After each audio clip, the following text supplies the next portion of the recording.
오늘 본문 말씀은 이제 계속해서 야곱이 베델로 올라가게 되는 그 장면을 설명해 주고 있습니다.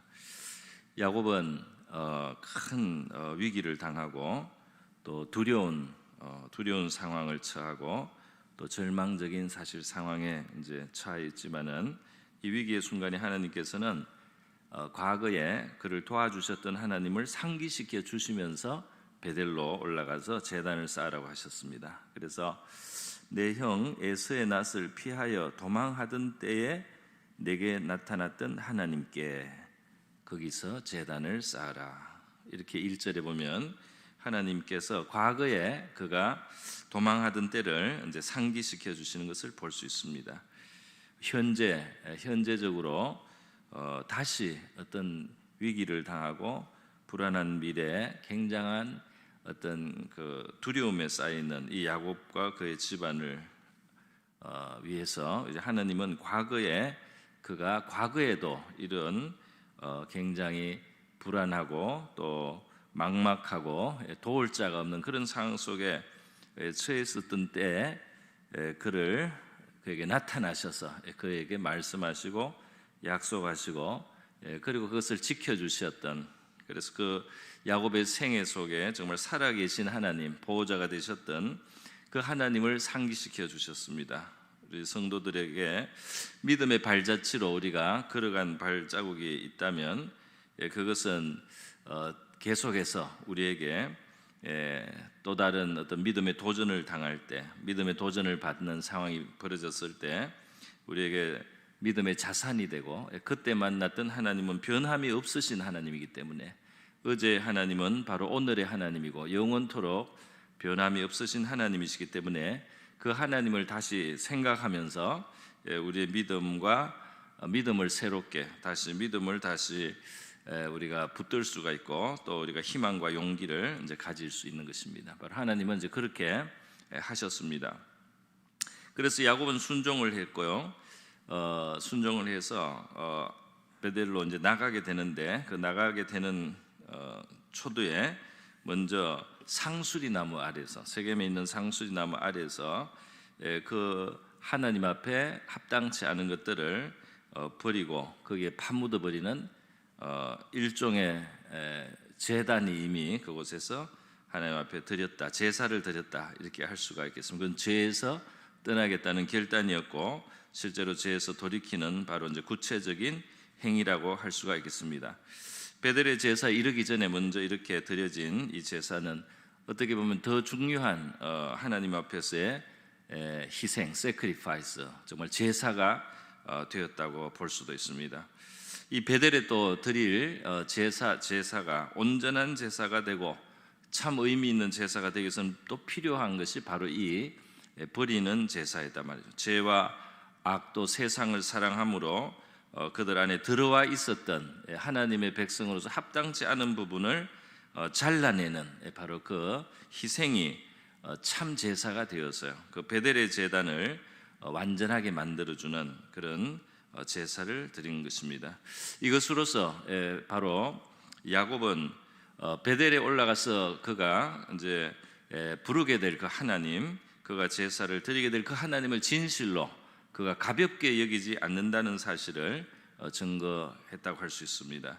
하나님은 만홀히 여김을 받지 아니하시는 하나님이셨어요. 그래서 하나님은 뭐 제단을 쌓아라 이렇게 했을 때 하나님은 제물에 굶주려서 네가 내가 필요한 이 제사를 드리면 내가 너를 복주마하는 그런 우상과 같은 신이 아니었단 말이죠. 우상에게는 그러한 경향이 다분히 있습니다. 마치 제사를 드린다는 것이 뇌물 쓰는 것처럼, 그래서 그냥 뭐 그 사람이 어떻게 하든지 상관이 없이 그 신의 이름을 부르면서 뭘 드리기만 하면은 무조건 그 제사를 받고 그 제사를 드리는 사람의 소원을 들어준다든지 이렇게 하는, 거래를 하는 이런 우상과는 하나님은 완전히 다른 것입니다. 하나님은 의로움과 인애를 기뻐하시고 진실과 겸손을 구하시는 그것을 기뻐하시는 하나님이시죠. 그래서 이 하나님 앞에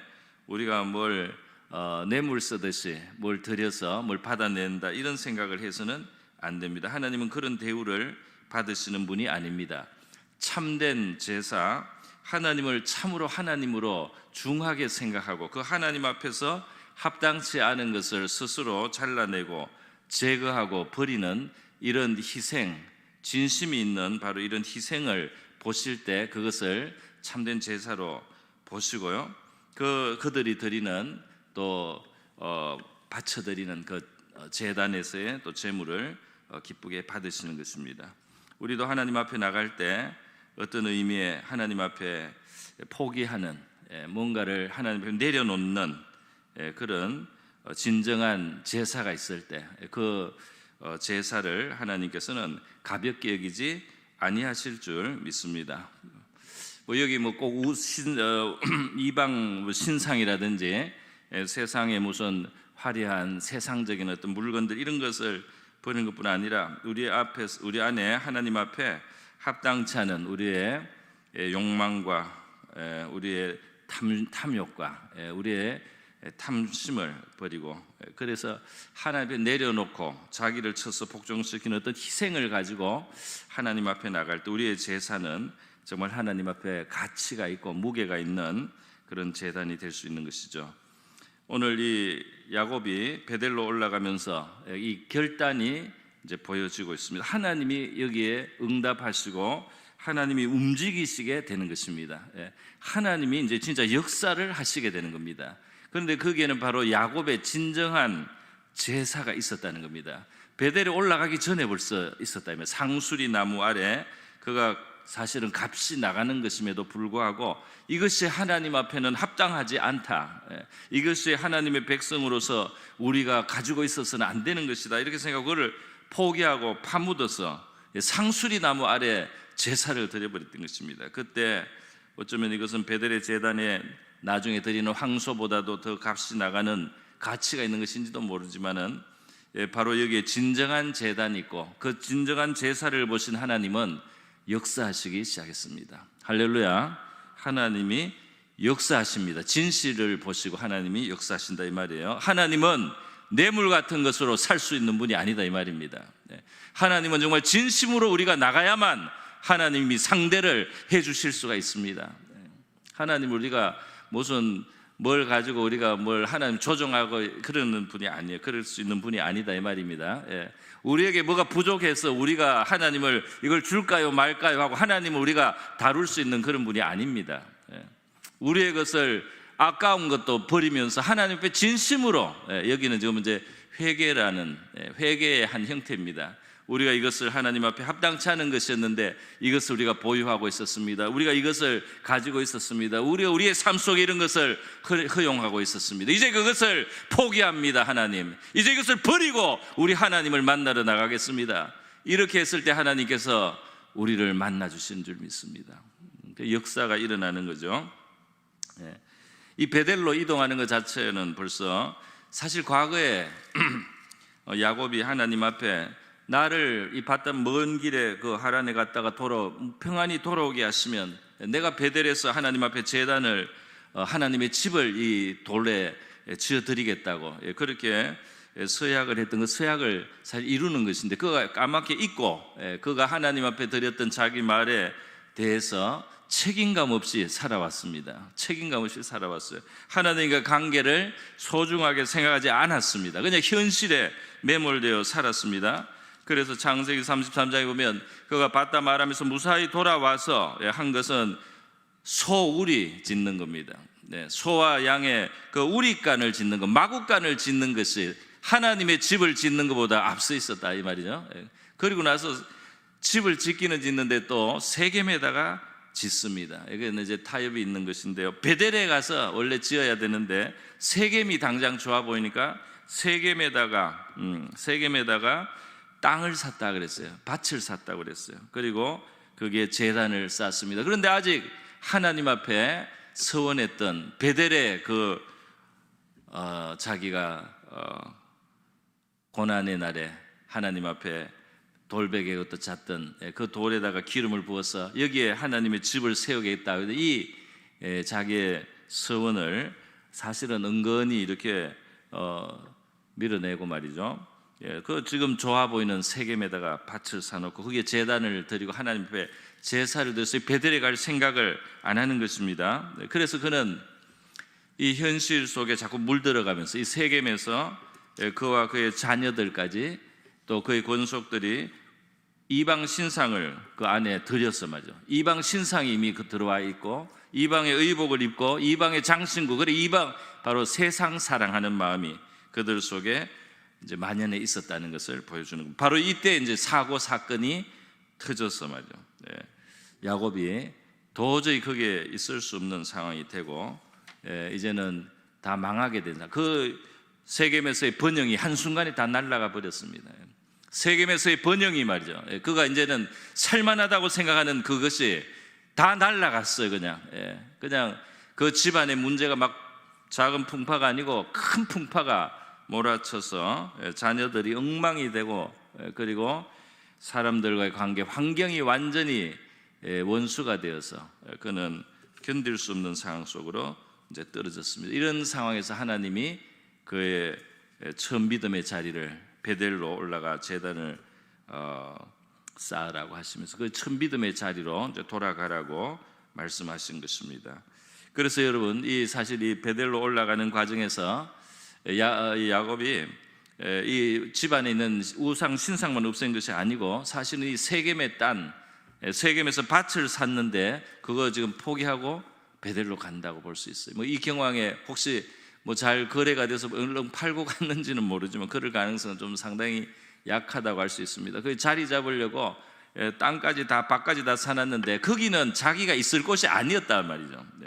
그가 있어야 될 곳은 베델이었습니다. 그래서 하나님께서는 그 베델에서 거기에 베델에서 거주하면서 베델로 올라가 거기 거주하면서 제단을 쌓으라 이렇게 말했습니다. 그러니까 이 세겜이 있을 곳이 아니었다는 것을 하나님 말씀해 주는 거죠. 그는 하나님 앞에서 그의 서원의 첫 우선순위를 두고 그 돌아왔을 때 우리 간을 짓거나 여기에 먼저 신경을 쓸 것이 아니라 베델로 즉시 가서 거기에서 제단을 쌓기 시작했으면 그의 우선순위가 바로 잡히고 하나님께서 그의 삶을 더 안전하게 축복하여 주실 수 있었을 줄 믿습니다.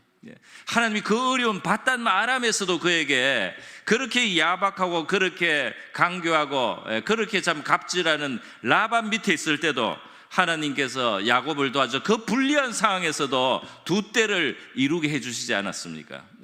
그가 눈에 보이는 지금 세겜에서 뭐 땅을 사고 거기에 사람들하고 잘 지내보면서 우리간을 지어서 그렇게 해서 그가 성공할 필요가 없었습니다.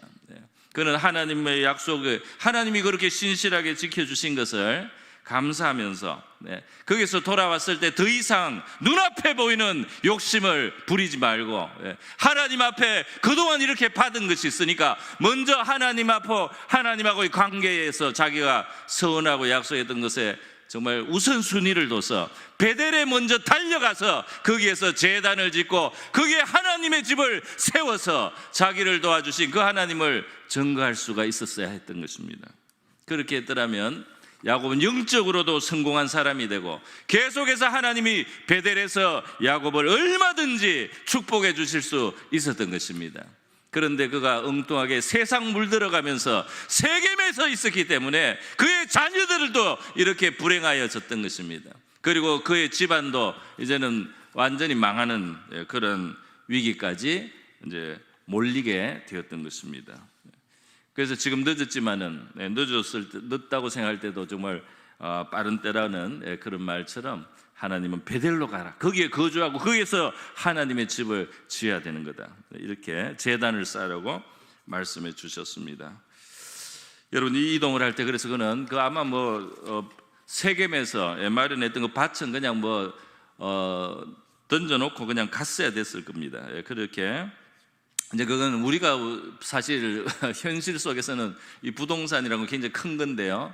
지금 여기는 이 베델로 가는 과정에는 그런 거는 아예 언급도 되지 않습니다. 영적으로는 우선순위가 거기 없다는 것을 말하는 것입니다. 그게 뭐 어떻게 됐는지는 모르지만 우선순위가 그런데 없다 이 말입니다.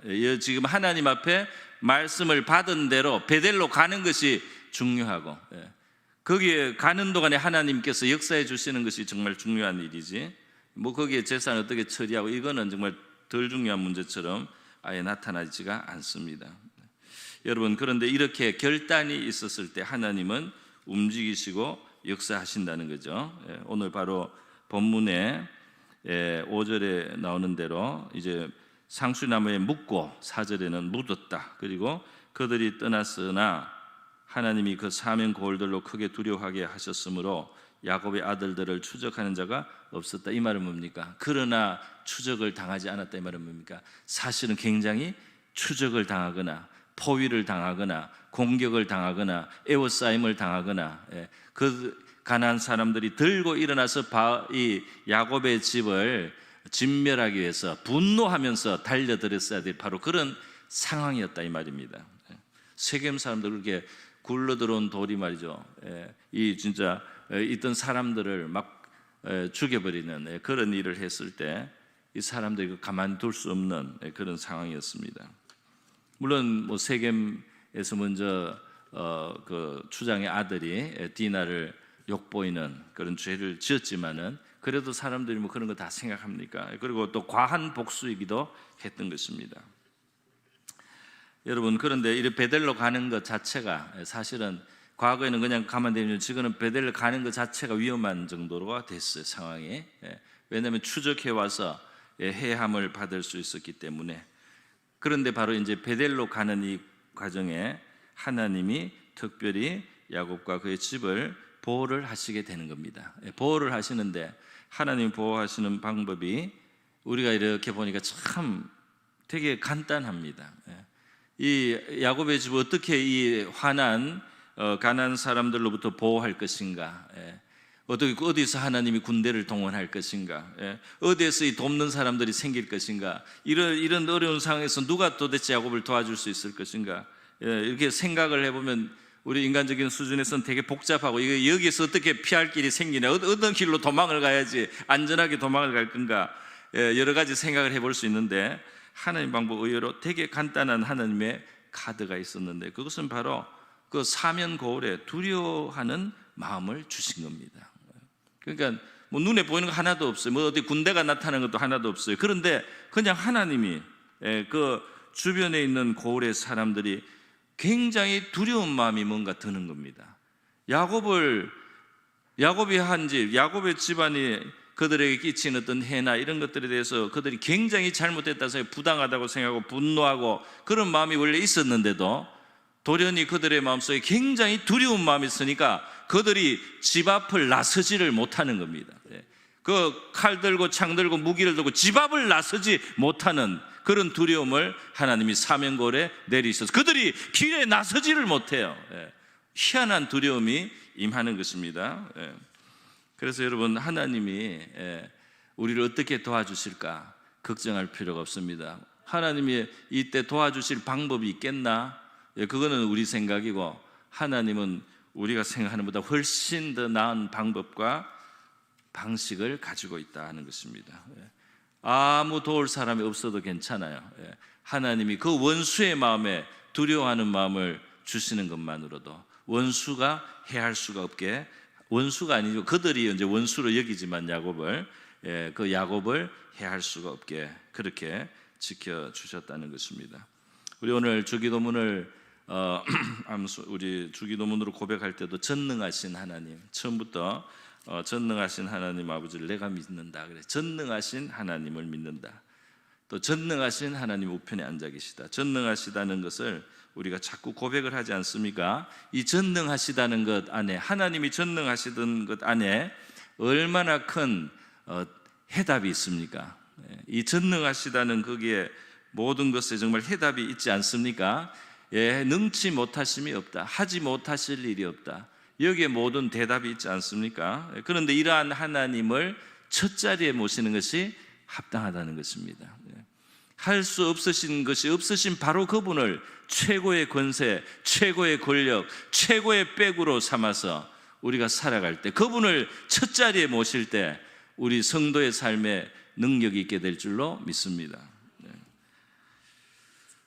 그래서요, 너무나 간단하게 해결이 되었습니다. 하나님이 간섭을 해주실 때 정말 간단한 하나님의 작용으로서 야곱은 완전히 안전하게 바뀌었어요. 지금 완전히 사면에 자기를 죽일 사람들로 다 에워싸있다 이렇게 생각을 했는데 하나님이 한 가지 딱 하시니까 말이죠. 그 주변에서 아무도 나서는 사람이 없는 겁니다. 야곱을 대적하여 무기를 드는 자가 하나도 나설 수가 없게 된 것입니다. 그래서 참 이상한 이제 현상이 일어난 것이죠. 그런데 여러분, 이것이 바로 어디서 출발했습니까? 이것이 어디서 출발했어요? 야곱이 어디 사람들을 도와줄 사람을 찾기 위해서 외교를 하고 어디에 사람을 보내고 뇌물을 주고 어디 무기를 구해오나 자기하고 알던 사람한테 연락해가지고 우리 좀 도와달라 뭐 이렇게 했습니까? 아닙니다. 하나님 앞에 가정한 악한 것을 파묻고 버려서 희생하고 없애버리고 잘라냈을 때 이 모든 역사가 일어난 줄 믿습니다. 그 하나님 앞에서 합당치 않은 그것을 야곱이 잘라내 버렸을 때 말이죠. 그의 신상이 값이 얼마 나갔는지 모르겠습니다. 그 의복이 또는 장신구가 뭐 가치가 있는 것이겠죠. 그럼에도 불구하고 그것을 가차없이 하나님 앞에 이것은 합당치 않은 것이다, 그것을 버리고 파묻고 희생시켜 버리니까 하나님께서는 돈으로 살 수 없는 그런 우상의 신상이 보장해 줄 수 없는 큰 성벽이 되시고 요새가 되시고 방패가 되시고 그의 능력과 힘이 되어 주시고 그의 마병과 군대가 되어 주셨던 것입니다.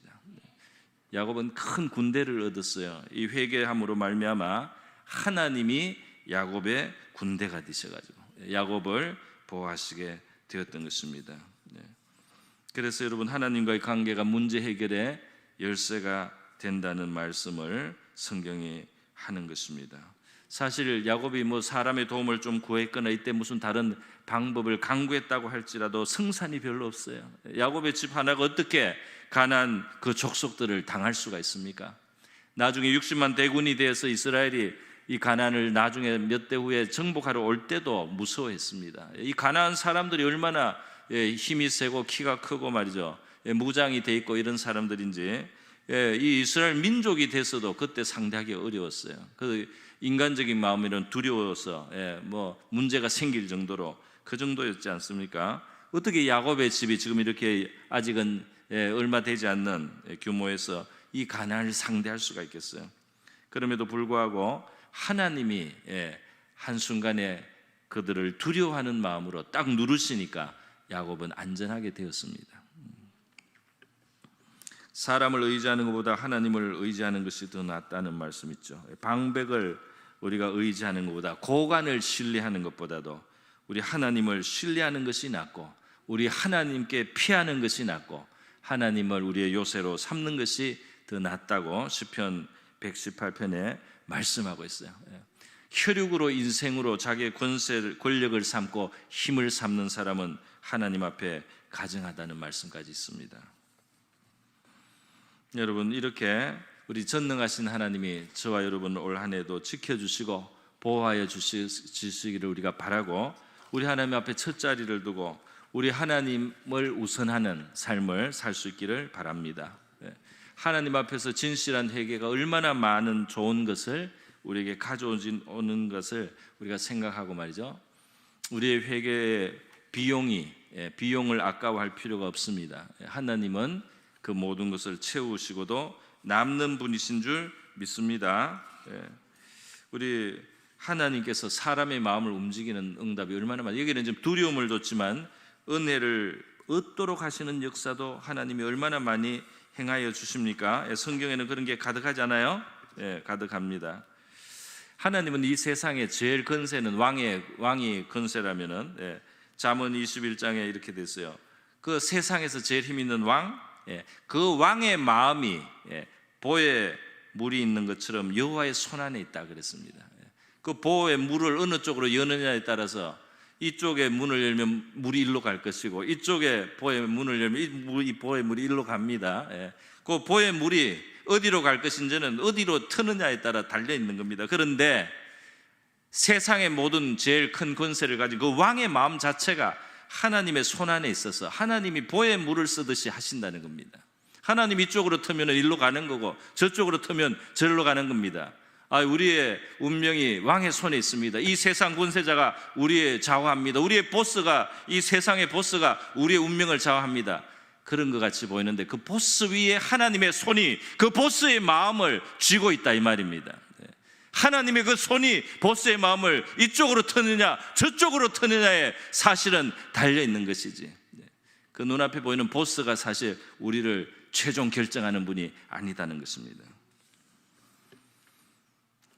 에스라 7장에 보면 에스라는 여호와 하나님 여호와의 도움을 입음으로 왕에게 구하는 것을 다 받는 자다 이렇게 되어 있어요. 하나님께서 에스라를 축복하시고 사용하시려고 하는데 하나님이 에스라를 도와주신다 그랬습니다. 그 도우심을 입는데 그 도우심이 어떻게 나타나느냐, 바로 왕이 이 에스라를 좋게 생각하는 마음을 주셔가지고 에스라가 요구하는 것을 왕이 다 들어주도록 왕의 마음을, 보의 물을 하나님이 그렇게 열어놨습니다. 그래서 하나님이 도와주셨는데 그래서 왕이 에스라를 구하는 것을 다 들어주는 겁니다. 할렐루야. 하나님의 손이 역사한다 이 말이에요. 느헤미야도 마찬가지죠. 느헤미야도 에스라와 사실 거의 동시대에서 이 아닥사스다 왕의 또 도움을 받지 않습니까? 그래서 느헤미야는 중앙에서 출세해 있었지만은 그 이방의 공격을 당하는 예루살렘에 자기가 좀 총독으로 부임하고 싶었어요. 왕한테 부탁을 하게 됩니다. 그 기회도 하나님이 만들어 주시는 거죠. 그가 기도할 때 이 모든 길이 열립니다. 왕이 물어주는 겁니다. 네게 무슨 근심이 있느냐? 내가 너를 어떻게 도와줄까? 이것도 기도할 때 그게 열리는 겁니다. 그런데 그렇게 왕이 또 물었을 때도 또 느헤미야가 또 기도합니다. 하나님 앞에 또 묵도하고 내가 이런 사정이 있고 이렇게 도와주시면 참 좋겠습니다 이랬어요. 그렇게 말했을 때 느헤미야 2장 8절에 보면 그렇게 왕에게 그가 부탁하고 요구했을 때 내 하나님의 선한 손이 나를 도우심으로 왕이 허락하고 그랬습니다. 할렐루야. 하나님의 손이 작용하니까 왕이 나에게 허락한다. 왕이 나를 돕게 된다 이 말입니다. 우리 창세기 39장에 요셉이 있지 않습니까? 그가 참 억울한 종살이를 하게 되고 또 감옥살이를 하게 되고 그 불행하게 보이지만은 하나님이 함께 하시고 그를 도와주실 때 어떤 일이 있습니까? 바로 애굽 주인 보디발이 이 요셉에게 은혜를 입게 하는 겁니다. 할렐루야. 누가 이렇게 합니까? 하나님이 그렇게 만들어 주시는 거죠. 그 하나님이 사람들에게 우리가 호의를 받을 수 있도록 만들어 주시면 호의를 받는 거예요. 하나님께서 이 주변에 나를 미워하지만은 하나님이 눌러서 나를 해하지 못하도록 누르시면 안전하게 되는 줄 믿습니다. 그렇게 해서 우리 하나님 보호해 주십니다. 오늘 우리 2021년에 이 환경이 우리가 굉장히 좋지 않은 환경, 코로나나 무슨 바이러스든지 이것이 사람이든지 왕이든지 주변에 성난 사람이든지 무엇이든 간에 우리가 하나님을 첫 자리에 모시고 하나님과의 관계를 바로 하고 하나님 앞에 악한 것을 버리고 하나님을 찾아 나가고 하나님의 명령을 따라서 우리가 진행하게 될 때 우리가 보호되고 안전하고 우리가 지킴을 받을 수 있는 줄 믿습니다. 거기에 승리의 길이 있는 줄 믿고 올 한 해 하나님 앞에 결단하고 나가시는 저 여러분 될 수 있기를 바랍니다.